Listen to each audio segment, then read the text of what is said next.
Okay? Want to grab some coffee? Yeah. Where? The Friends cast never had big group dinners.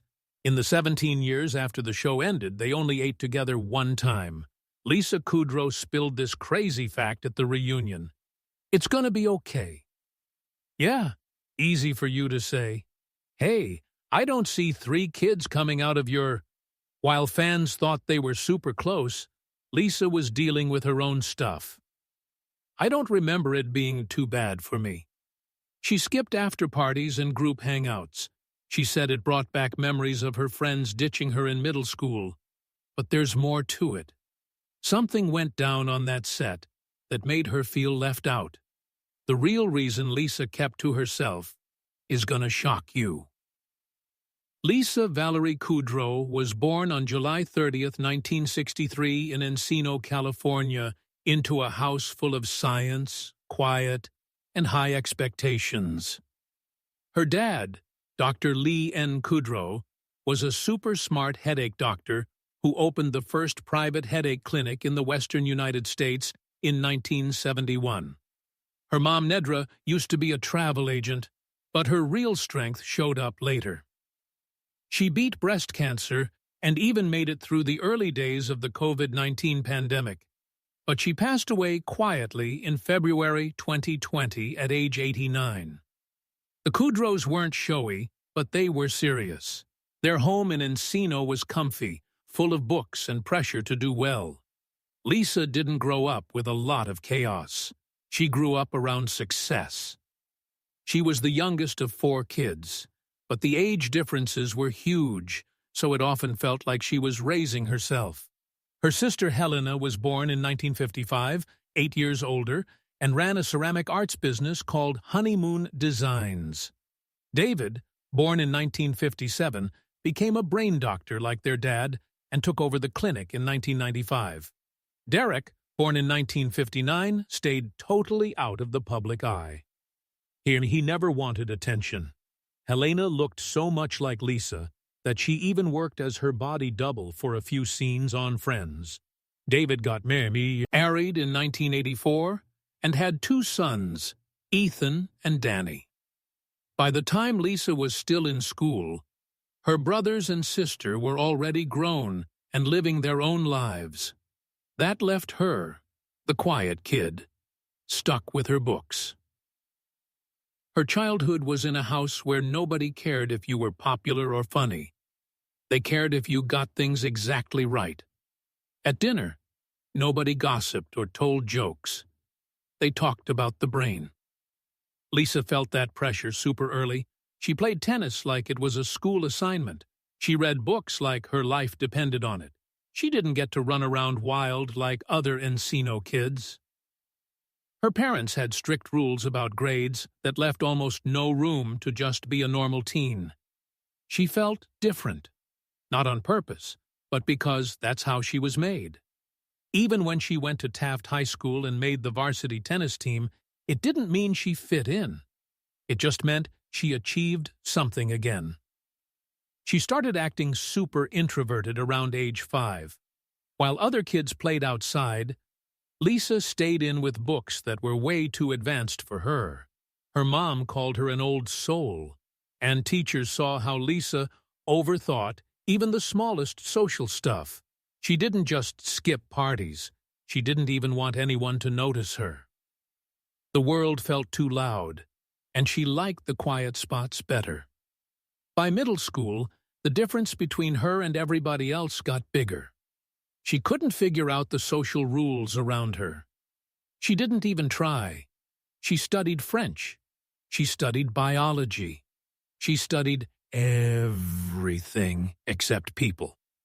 Then 7th grade hit at Portola Middle School. That's when everything fell apart. 2 of her closest friends told her she needed to see what life would be like without them around anymore. They ditched her like it was some kind of test, and she was the guinea pig. The rejection wasn't random. It was on purpose. At the same time, their class was reading Macbeth, and the line, "Foul, Fire is foul, and foul is fair, kept playing in her head. It explained everything. Lisa felt like her whole world turned upside down. The mean kids were popular, the nice ones got ignored, and she was stuck alone in the middle. Her sister Helena, who was 20 then, saw what was going on. On half-days, when other kids went out to lunch in big groups, Helena would drive to the school and pick Lisa up. She'd take her off campus for lunch so she wouldn't have to eat alone. It wasn't just once it turned into a regular thing. Helena kept track of the schedule and showed up. Most 20-year-olds wouldn't even notice, but Helena did. She saved Lisa from something really dark.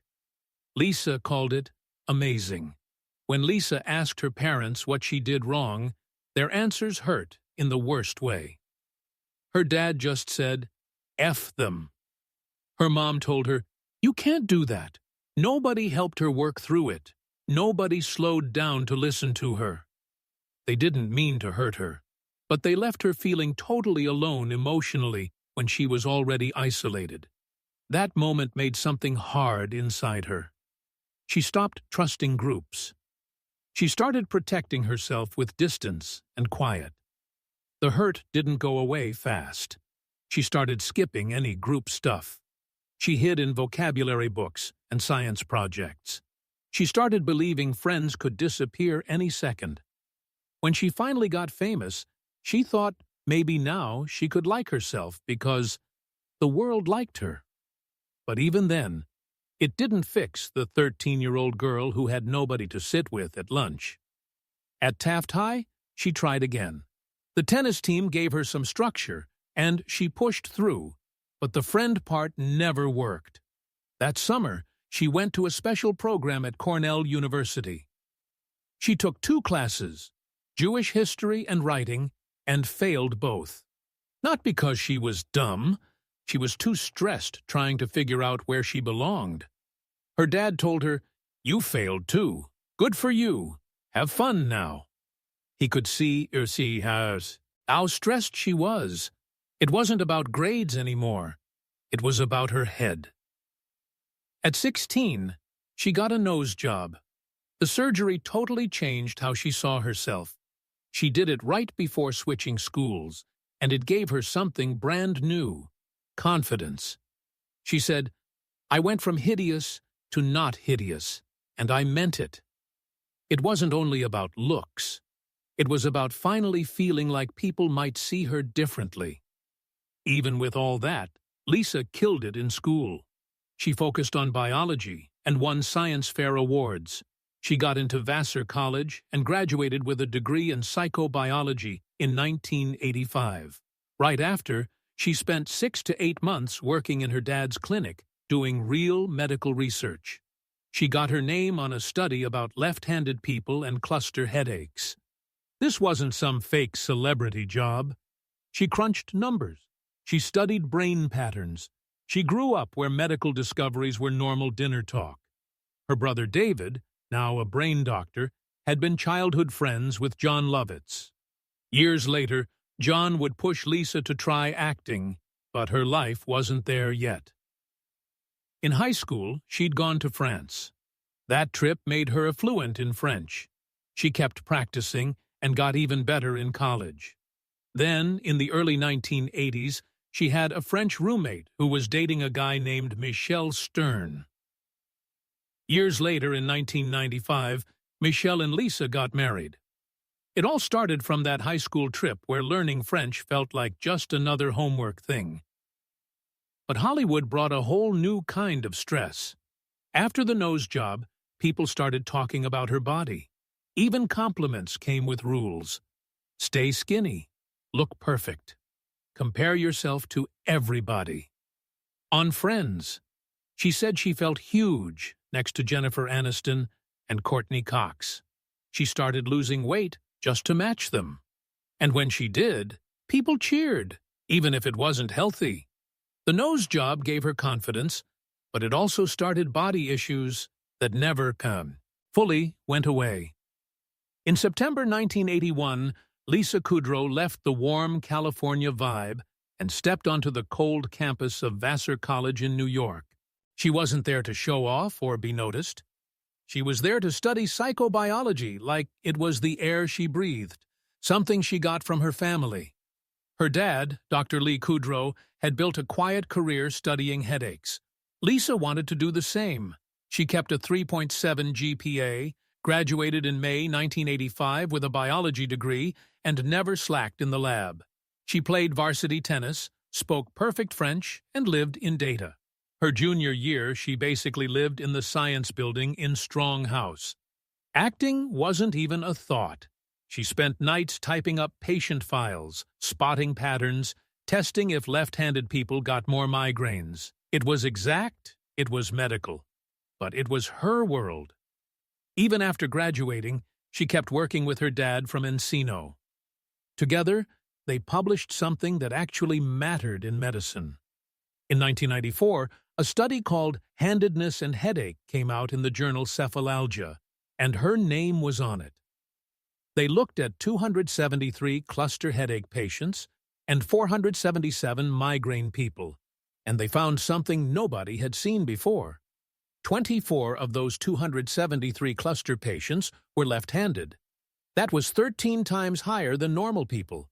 It showed a brain pattern nobody had linked before. And with lidocaine nasal spray, they got a 55% success rate treating it.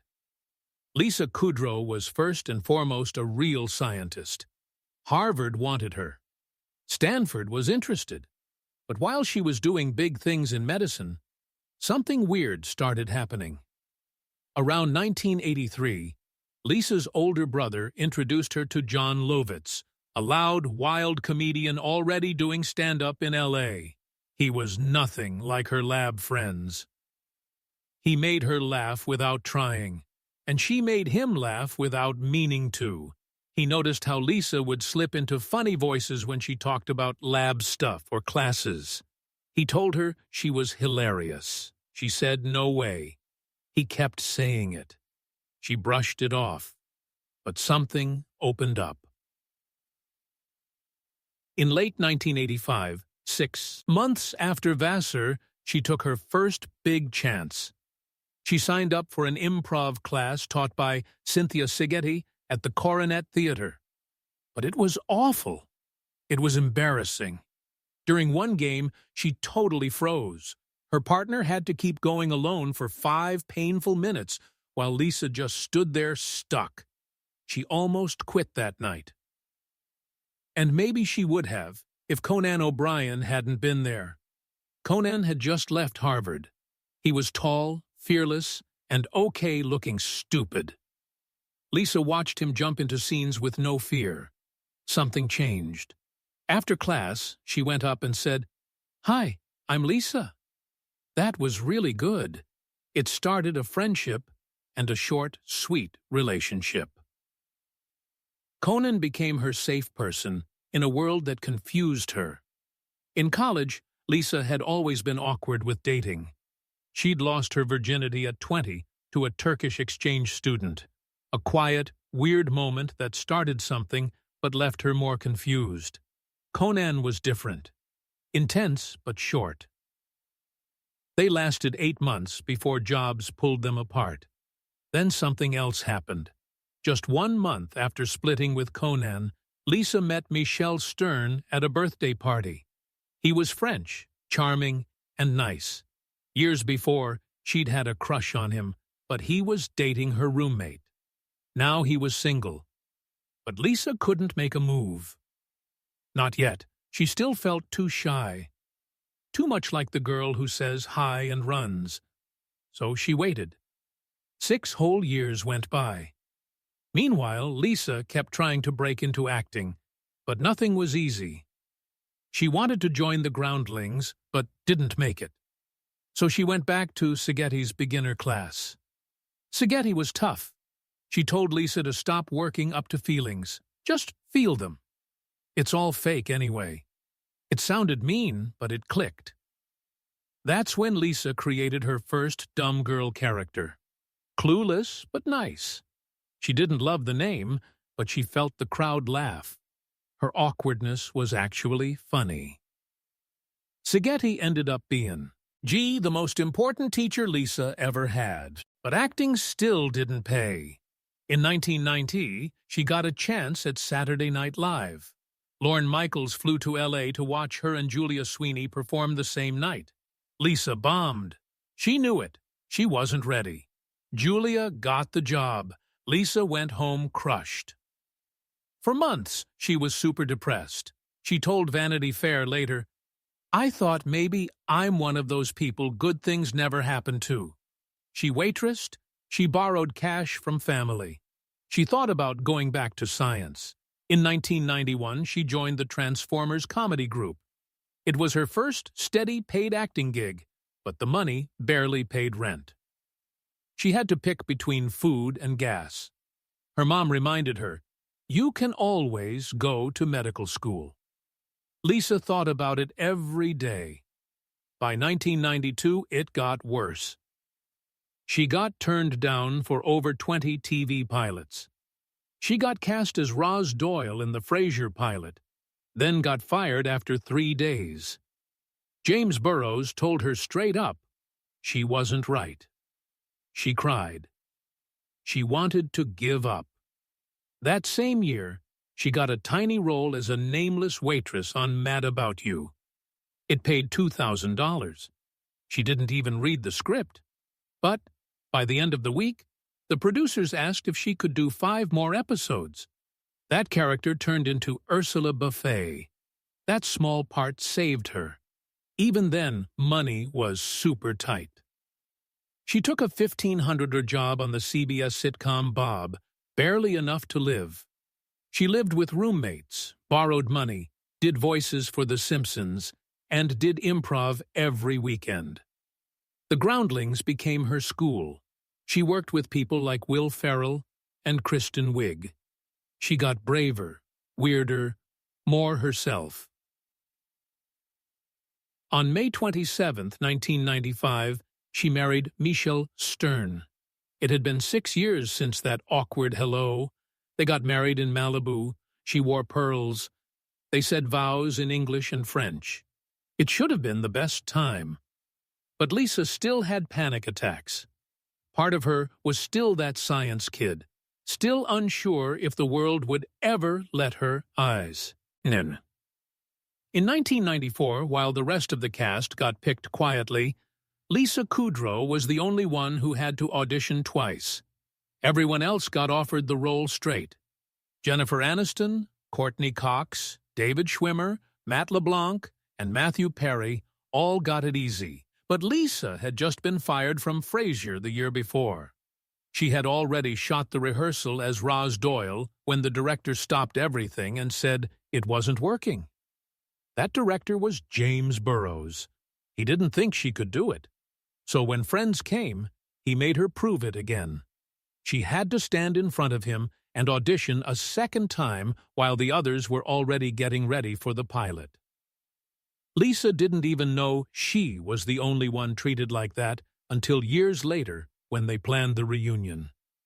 The truth stayed secret all that time. But even passing the audition was hard.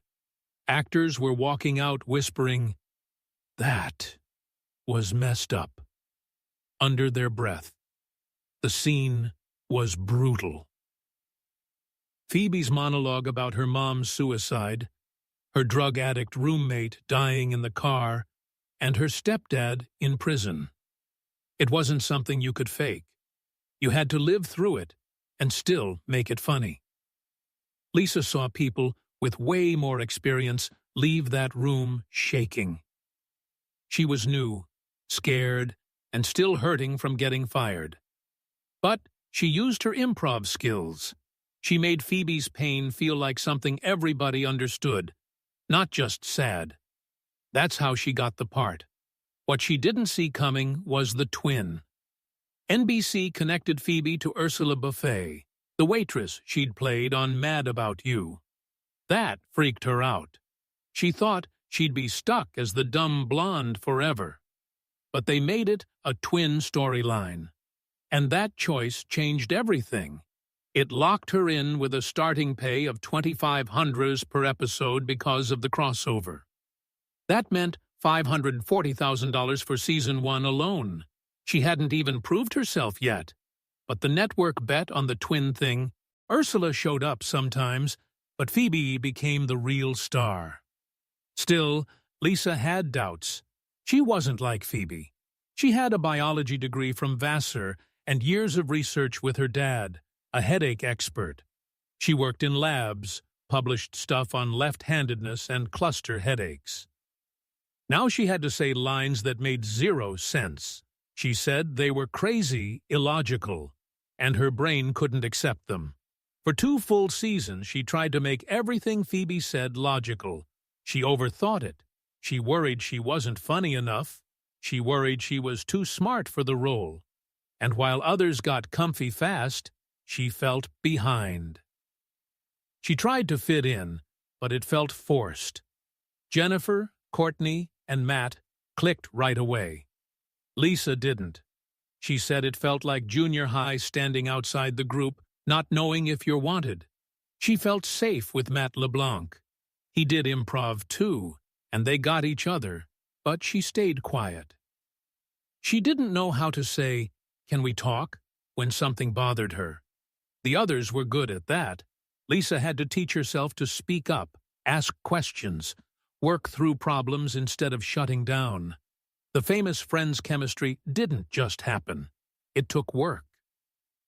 And a lot of that work was Lisa learning how to be in that group. When they shot the pilot, Lisa got mad. Not on camera, off. The live audience laughed way too long at Phoebe's lines. She thought it was fake. It messed up her timing. She glared at them, yelled, "Come on!" more than once. She didn't want the show's rhythm ruined. She believed people at home deserved real timing, not stretched laughs. They filmed each episode in 6 to 8 hours.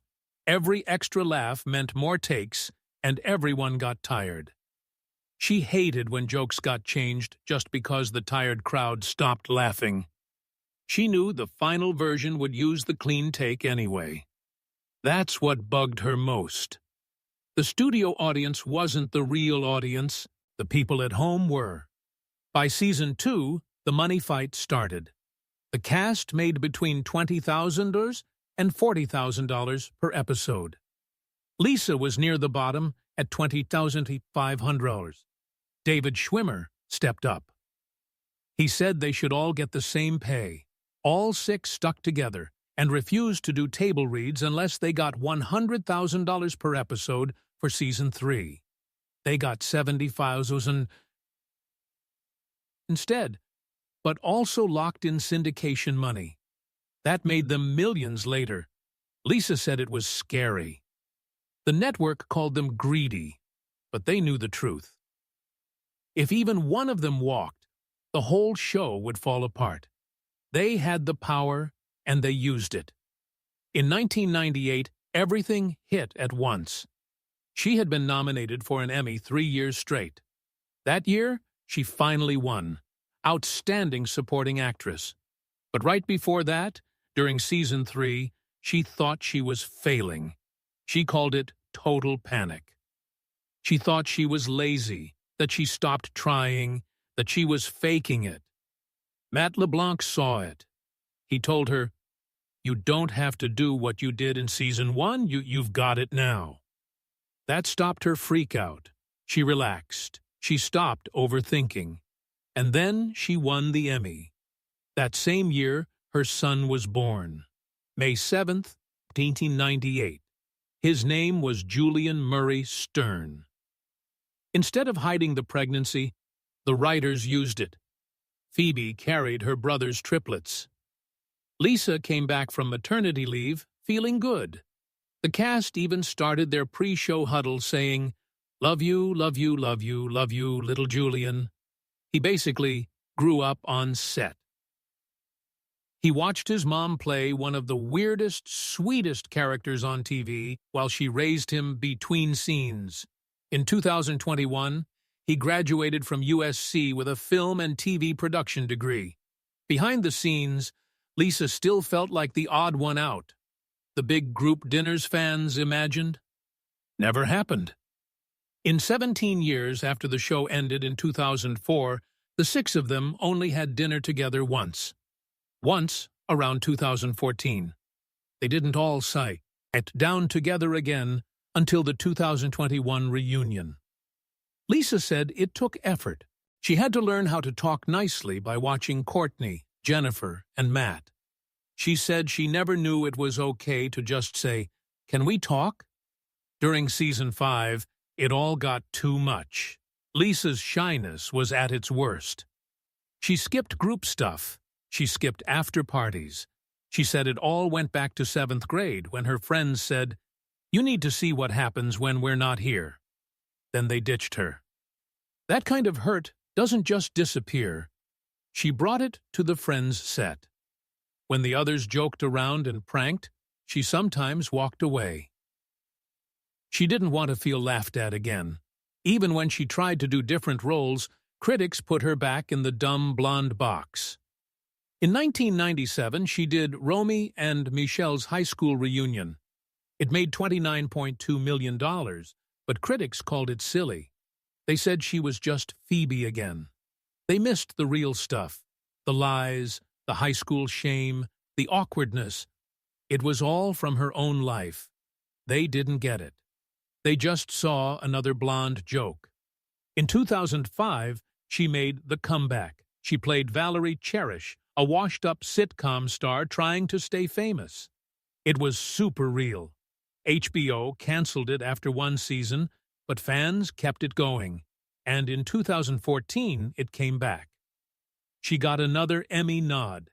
She said Valerie was like looking at her own fears. What if Friends was the only thing she ever did? She kept trying new stuff. In 2008, she started Web Therapy, a weird improv show where she played a therapist doing 3-minute webcam sessions. It started online way before streaming was big, then Showtime picked it up. It ran until 2015. It never got huge numbers, but the fans who got it loved it. She had Meryl Streep, Julia Louis-Dreyfus, Jane Lynch. Every scene was made up on the spot, and she never stopped pushing herself. She took darker parts. In Easy A, she played a cheating guidance counselor. In The Girl on the Train, she played a cold therapist. Her actor was first called Monica, but extras kept reacting when they heard Monica and Rachel, so they changed the name.